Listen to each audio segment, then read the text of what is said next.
je návod na snowboardovanie. Riadne snowboardovanie.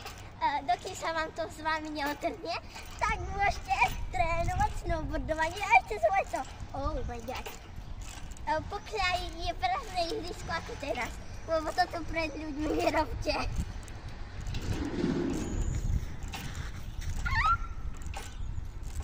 Snowboard musíme.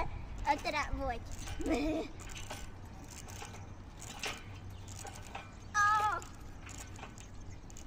Takto iba dávate nohu dozadu a takto sa trénuje riadny snowboard. Oh my god. A takto môžete trénovať. Áno. Oh. No, dokým sa vám to s vami neotrhne. Áno, je to pravda.